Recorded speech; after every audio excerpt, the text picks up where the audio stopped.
Wassalatu wassalamu ala Sayyidina Rasulillah Sayyidina Muhammad ibn Abdullah wa ala alihi wa sahbihi wa man wallah, amma ba'd.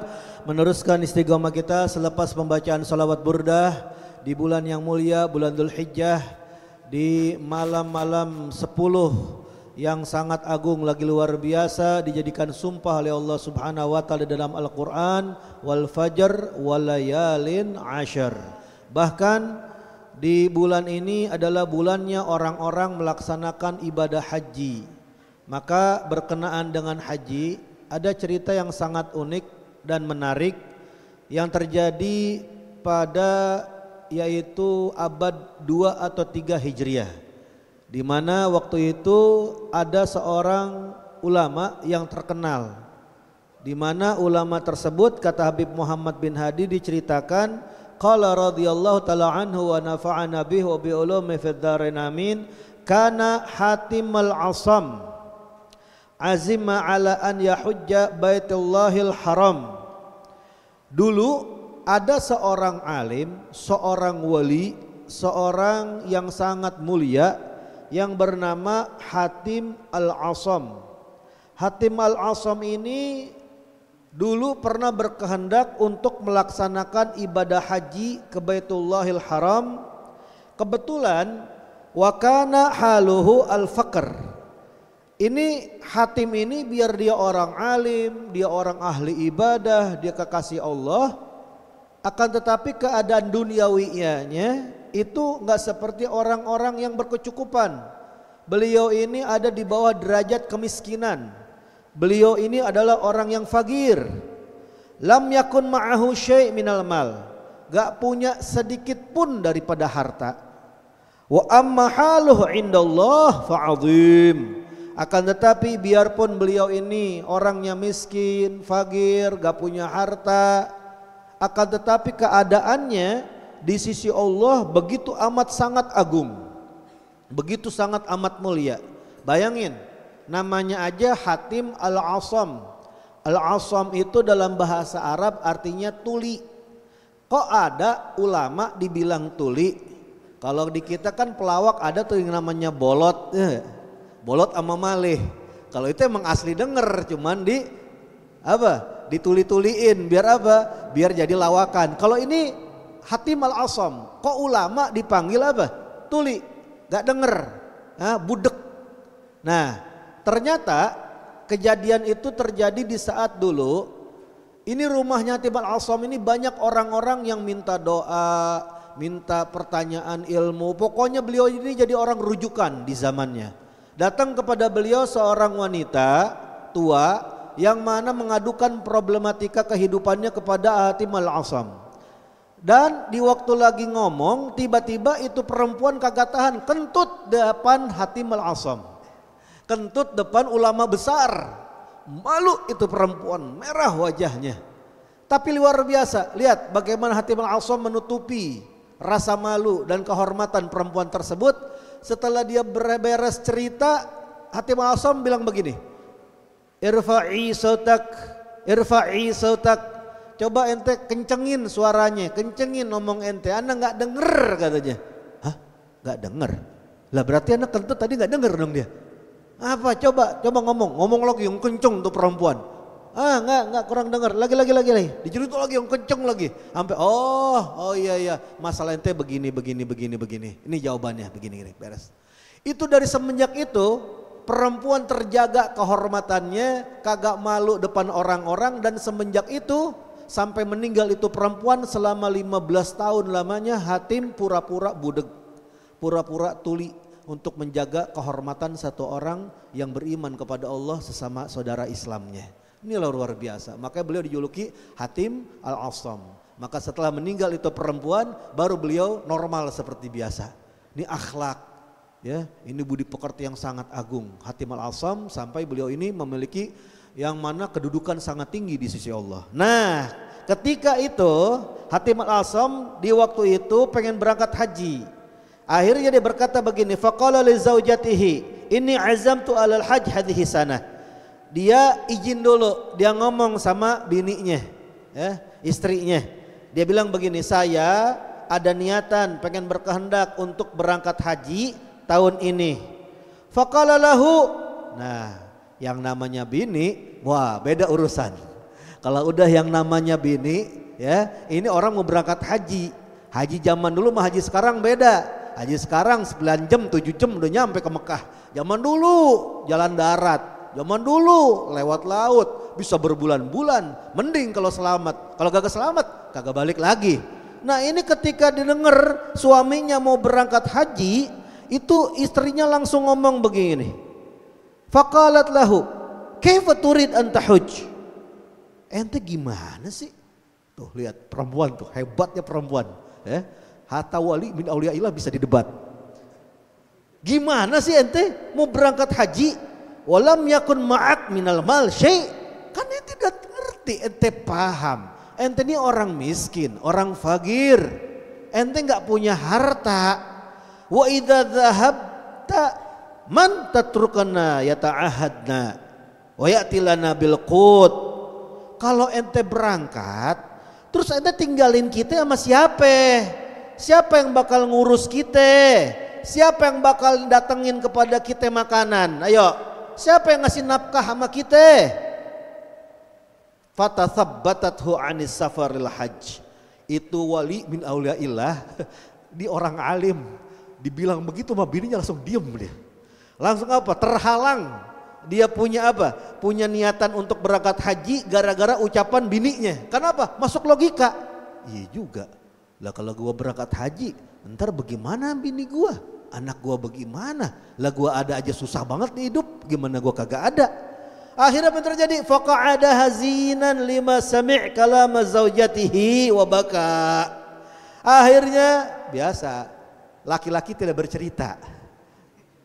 Dia ngapain? Duduk kada sedih. Karena gara-gara apa? Dengar kalam daripada istrinya. Dan akhirnya meneteskan air mata. Sedih. Kenapa? Pengen haji tahun ini tapi kagak bisa ninggalin bini.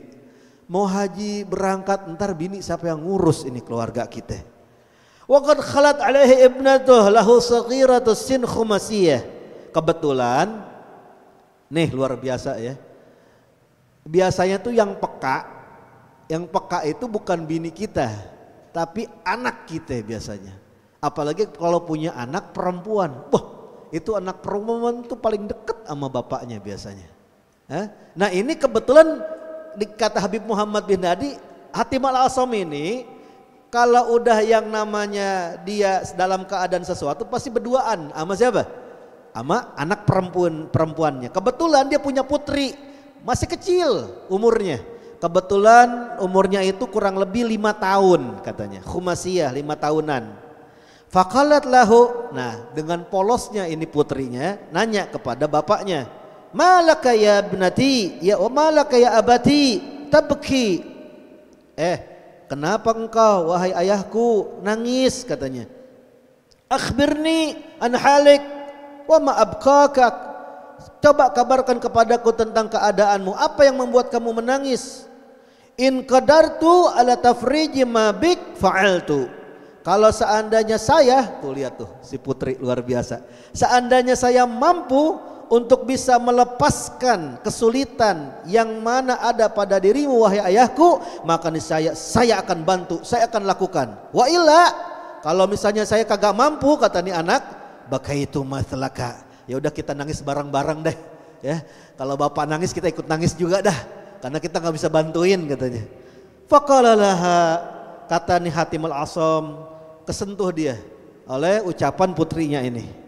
Dia bilang apa? Ya binti, ente saghirah, la ta'lamin bi syai'.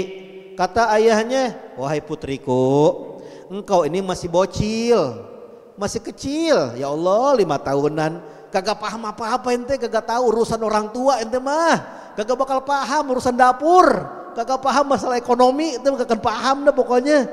Qalat akhbirni an halik lakin na'lam bih wa nabki ma'ak. Ya udah kalau anak nggak paham, nggak bisa ngurusin, nggak bisa ngeberesin, ya kabarin dah kepada anak, kata nih anak perempuan, tentang keadaanmu wahai ayah agar saya tahu, jadi kita bareng-bareng nangis. Faqala laha na'am. Ya udah, namanya ente masih penasaran juga, masih kepo, ya udah dah anak ngomong nih ya sekarang. Ini azamtu alal haji hadhihi sanah. Saya ini sebenarnya berkehendak tahun ini pengen berangkat haji, pengen banget berangkat haji, kata Hatim al-Asam. Fatalabtu rukhsah min ummik, dan saya udah minta izin dari umi ente, ibu ente. Faqalat, umi ente malah jawab begini, man yakum bina wa yunfik alaina idza dhahabta. Kalau ente berangkat, siapa yang bakal ngasih nafkah sama kita? Siapa yang bakal ngurusin keluarga kita? Walam turakhis li, umi ente kagak ngasih izin nama ana. Fabakaitu hasrah ala takhallufi anil hajj. Maka saya menangisi diri saya, nyesel. Kenapa? Saya ketinggalan untuk berangkat haji. Faqalat lahu. Akhirnya nih anak perempuan kaget denger, oh ini masalahnya. Ternyata ibunya sendiri yang jadi sumber masalah. Lihat bakit ya abati. Oh gara-gara ini engkau menangis wahai ayahku. Iya. Aina ummi. Waduh, dia anak perempuan nih. Rada strength juga nih, ya. Di mana ummi? Di mana? Di mana? Summa nadat, ya ummah, ya ummah, ya ummah. Akhirnya dipanggil, ummah, ummah, ummah. Fa ajabatha ummuha. Akhirnya ibunya dengar anak perempuannya yang masih kecil tadi 5 tahun manggil-manggil, dijawab, "Labaik, ada apa?" Faqalat laha. Ini perempuan nih. Anak perempuan luar biasa. Dia nyadarin uminya. Dia ngomong begini ke ibunya. As'aluki. Umi, mau nanya nih sama umi ya. Hal abi razak am akilul rizq mithlana. Kita punya bapak nih, suami umi. Itu pemberi rizki atau pemakan rezeki kayak kita? Abah itu sama kayak kita yang makan rezeki atau dia yang ngasih rezeki kagak makan rezeki? Kalat, maka ibunya aneh, nih anak ngapa tiba-tiba nanya begini? Nanya tentang siapa? Siapa ya sebenarnya yang ngasih rezeki? Abah atau abah ini sama kayak kita, tukang makan rezeki juga? Maka si ibu jawab, ya binti, ar-razaqul haqiqi huwallah.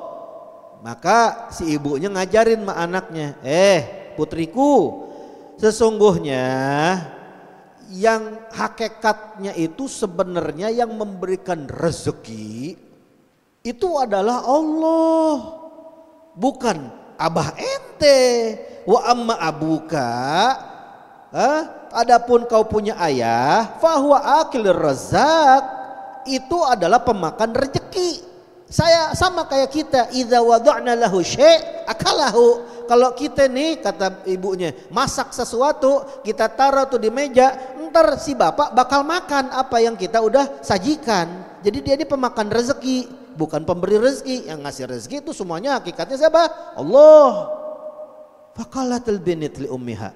Nah, ketika mendengar jawaban begitu dari ibunya, si anak nih balikin omongan ibunya. Dia bilang begini, idza kana al-amr kadzalik, kalau benar perkaranya seperti itu, yang ngasih rezeki adalah Allah, bukan bapak. Lima lam turakhis li abi fi safar ilal hajj. Kenapa engkau tidak mengizinkan untuk ayah berangkat haji pada tahun ini? Kenapa nggak diizinin? Kan yang ngasih rezeki bukan abah. Abah bapak makan rezeki sama kayak kita. Da'ih yadhab. Udah. Biarin aja, biarin bapak berangkat haji, biarin aja. Al-akil lirrizq, tuh si bapak yang makan rezeki sama kayak kita, biarin aja berangkat. Wa yabqa ar-razzaq.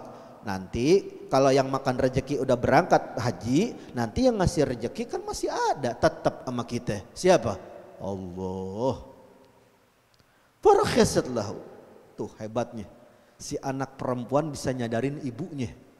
Kalau laki, suami nyadarin bini susah. Mau pakai ayat kek, mau pakai hadis kek, kagak mempan. Emang begitu dari dulu. Ini waliullah, Hatim al-Asam, kagak bisa nyadarin bininya. Yang bisa nyadarin siapa? Anaknya. Buah hatinya baru didengerin. Nah ini baru setelah itu diizinin oleh si ibu buat suaminya berangkat haji. Wasar Hatim ilal hajj. Kemudian Hatim al-Asam akhirnya berangkat untuk melaksanakan ibadah haji di tahun tersebut. Summa ba'da dhahabi bi ayamil qalail, setelah Hatim al-Asam berangkat beberapa hari kemudian kharajal malik li sayd wa tafarruj. Nah, waktu itu ada khalifah, ada presiden, ada raja, yang mana raja ini punya hobi apaan? Seneng-seneng, pelesiran, healing kalau kata zaman sekarang. Ngapain dia? Healingnya raja gak jauh dari berburu. Paling seneng tuh raja berburu. Falama raja' minas sayd ilal balad dhami'a, ketika dia pulang daripada perburuannya beserta para pengawalnya ke negeri, dia dalam keadaan habis perbekalan, kehausan nih raja. Wa waqafa 'inda baiti Hatim, dan kebetulan dia berhenti di hadapan rumahnya Hatim al-Asam. Wa amara an ya'tu lahu bima'in, maka sang raja memerintahkan para pengawalnya untuk membawakan air dari rumah tersebut. Faqara'u bab bait Hatim, maka para pengawal mengetuk pintu rumah Hatim. Wa talabu minhum al-ma', seraya para pengawal meminta kepada pemilik rumah untuk memberikan air karena raja sedang kehausan. Fa kharajat bil ma' bintu Hatim wa nawalathum al-ma' min syaqqil bab wahya mukhtafiyah. Kebetulan yang keluar ternyata bukan pemilik rumahnya, ternyata yang keluar ada anak perempuan yang masih kecil, putrinya Hatim yang umur 5 tahun, yang memberikan kepada mereka air dari balik pintu rumah dalam keadaan sembunyi-sembunyi. Tuh lihat, dari kecil tuh anak perempuan udah diajarin malu. Kalau ketemu orang yang bukan mahramnya dia nggak mau tuh kelihatan, padahal baru 5 tahun. Tuh sampai sembunyi-sembunyi, jaga kehormatannya. Falamma syaribal ma'al malik gala, ketika sang raja telah meminum air tersebut, dia tanya, ibnatu man hadza, tuh putri siapa itu yang ngasih air kepada kita? Hah? Putrinya siapa itu? Galuluh hadhihi ibnatul abid az-zahid at-taqi al-wari' Hatim al-Asam. Oh, ini raja itu adalah putrinya seorang yang ahli ibadah zaman sekarang, seorang yang zuhud zaman sekarang. Dunia dia nggak tergoda sama sekali, keadaannya benar-benar miskin fakir, tapi dia taqi, orang yang bertakwa kepada Allah. Bahkan al-wari', orangnya wara, apik, ngejaga dirinya dari yaitu perbuatan-perbuatan dosa, makan-makan perbuatan daripada yaitu makanan-makanan yang haram, terjaga dia. Dia adalah Hatim al-Asam. Dia adalah seorang ulama yang terkenal di zaman sekarang di negerimu yang bernama Hatim al-Asam. Wa hadza baituh. Nih rumahnya, guru, ini rumahnya raja, ini dia rumahnya. Fasa'ala anhu. Maka sang raja penasaran, oh ini rumah yang terkenal Hatim al-Asam itu. Iya raja, di mana orangnya? Fa akhbaruhu innahu dhahab ilal hajj. Oh, kata para pengawal, kata orang-orang, tahun ini beliau ini berangkat melaksanakan ibadah haji. Walam yakun ma'ahu zat. Dan orang udah tahu Hatim ini orangnya orang fakir, tapi ahli ibadah. Dia berangkat tanpa ada perbekalan sama sekali, tawakal orangnya. Walam yukhlif fi ahlihim munfiqan ittikalan 'ala Allah. Bahkan dia sampai merelakan tidak meninggalkan sesuatu apapun yang bisa diberikan infak untuk keluarganya selama dia berangkat haji, semata-mata karena tawakal, yakin dengan janjinya Allah Subhanahu wa taala. Fa inda dzalika, maka ketika sadar ngedengar seperti itu, terenyuh hati sang raja. Simpatik raja. Akhrajal malik himyanahu wa atahul binit, dan langsung sang raja ngeluarin dompetnya. Dompetnya raja gak tanggung-tanggung, isinya banyak harta. Itu isi dompet raja semua dikeluarin, dikasihin kepada siapa? Atahul binit, dikasih kepada putrinya Hatim al-Asam. Dan semua harta perbekalan yang ada dibawa dari perburuan semuanya, wa ma fih minan naqd, semua dikasih kepada siapa? Kepada daripada putri tersebut Hatim al-Asam. Wa qala lil binit, seraya dia berkata kepada anak perempuan tadi, taballaghu bihadza ila an ursila lakum ma yakfikum minan nafaqah minal bait. Udah ya, kata si raja, berbekal ya dengan ini semuanya nih, duit, terus hasil buruan, nih saya akan mengirimkan kepadamu yaitu harta yang akan mencukupi kebutuhan rumahmu. Fasar Malik ila baiti. Akhirnya sang raja meneruskan perjalanan pulangnya sampai ke istana. Wa amara khazinahu, langsung perintahkan kepada bendahara kerajaan an yunfiqa alaihim ila an yatiya abuhum minal hajj. Langsung perintahin kepada bendahara kerajaan untuk memberikan infak yaitu kebutuhan kepada keluarganya Hatim al-Asam sampai datang Hatim al-Asam yaitu dari ibadah haji. Fakanu fi arghadi 'aishin ahsan min ayami abihim indahum. Dan ternyata apa? Keadaan keluarga Hatim al-Asam dalam keadaan makmur, dalam keadaan senang, dalam keadaan bahagia. Keadaannya lebih baik daripada keadaan di hari-hari di mana ayah mereka yaitu Hatim al-Asam berada di sisi mereka. Kok bisa seperti ini? Kenapa? Karena Hatim al-Asam memiliki tawakal kepada Allah. Istrinya juga diajarin sama anaknya bertawakal kepada Allah. Putrinya juga udah yakin sama Allah. Akhirnya ketika seseorang yakin sama Allah, tawallallahu amrahu litawakkulil binit.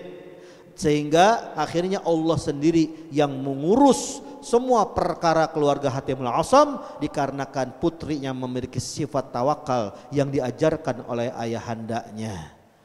Dan Allah Subhanahu wa taala sudah berfirman di dalam Al-Qur'an, "Wa man yatawakkal 'alallahi fahuwa hasbuh." Barang siapa yang berserah diri, bertawakal kepada Allah, maka niscaya Allah akan mencukupi kebutuhannya. Innallaha balighu amrih, dan Allah pasti akan melaksanakan yaitu keinginannya, ketentuan godok dan godarnya. Gak bisa ditahan kalau Allah udah punya kepengen. Qad ja'alallahu likulli syai'in qadra, dan sungguh Allah Subhanahu wa taala telah menjadikan segala sesuatu ada kadar ukurannya. Waktunya senang Allah pasti udah tulisin, waktunya susah pasti Allah telah tulisin, waktunya ajal pasti Allah udah tentuin. Semuanya bakal Allah sampaikan tergantung dari ketentuan yang telah Allah tentukan.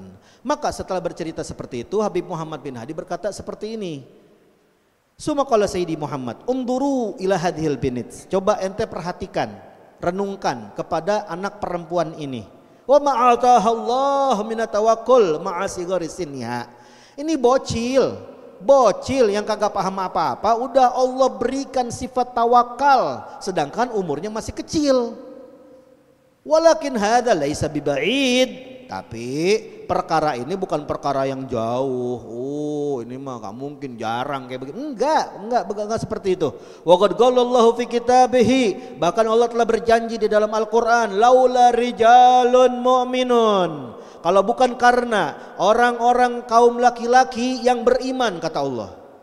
Tapi Allah tambahin, wa nisaun mu'minat. Dan kalau bukan karena juga kaum perempuan-perempuan yang beriman, Allah sebutin, gak cuma laki doang, Allah sebutin perempuan di dalam Al-Quran.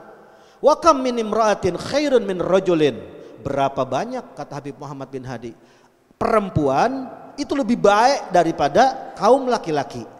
Iktasaba ahluha asyarafa minha fid dunya wal akhirah. Bahkan keluarga seorang perempuan bisa mendapatkan yaitu kemuliaan dari anak perempuan tersebut, bukan cuma di dunia, bahkan kelak nanti di akhirat gara-gara perempuan.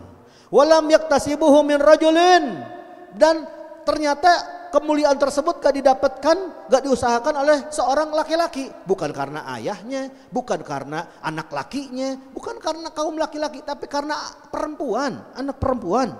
Seperti siapa?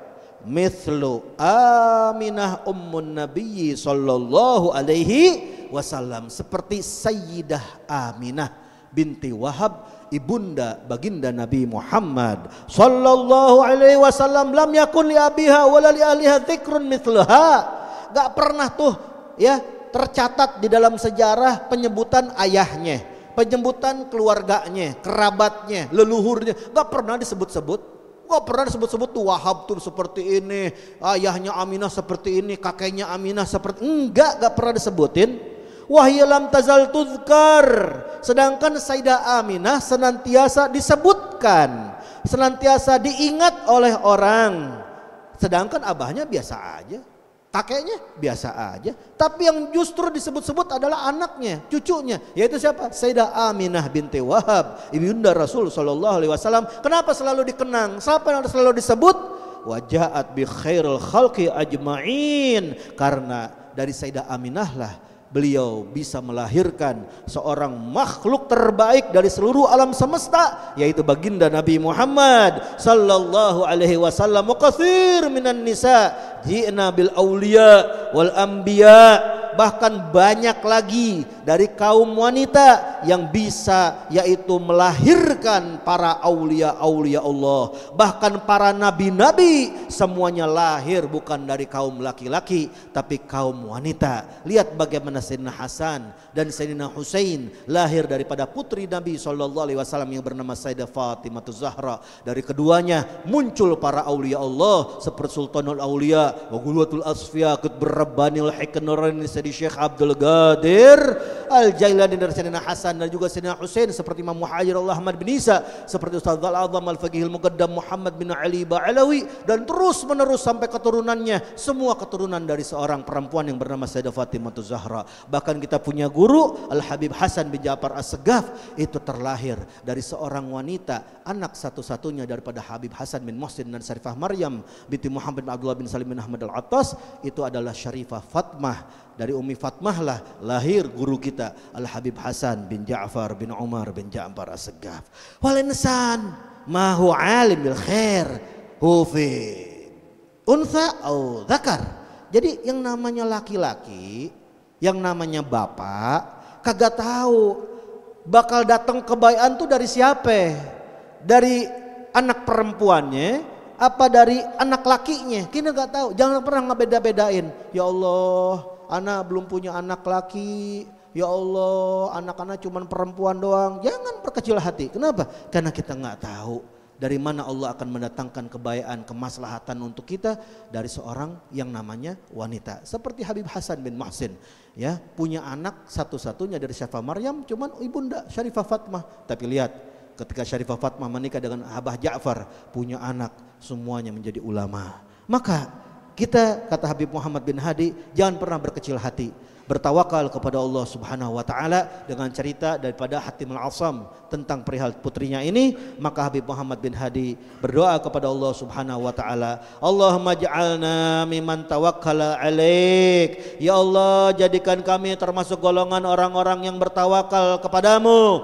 watma'anna biwa'dik, dan menjadi golongan orang-orang yang tenang dengan janji-janjimu ya Allah. Wala taj'alid dunya akbar hammina. Ya Allah, jangan jadikan dunia adalah cita-cita puncak daripada yaitu keinginan kami ya Allah. Wala mablagha ilmina, dan jangan jadikan yaitu dunia merupakan puncak daripada tujuan pengetahuan kami ya Allah. Wala tusallit alaina bidzunubina man la yakhafuka wa la yarhamuna, dan jangan kau berikan kekuasaan kepada kami dengan sebab dosa-dosa kesalahan kami, orang yang mana tidak merasa takut kepadamu, orang yang tidak ada kasih sayang kepada kami. Allahumma anfa'na bima 'allamtana.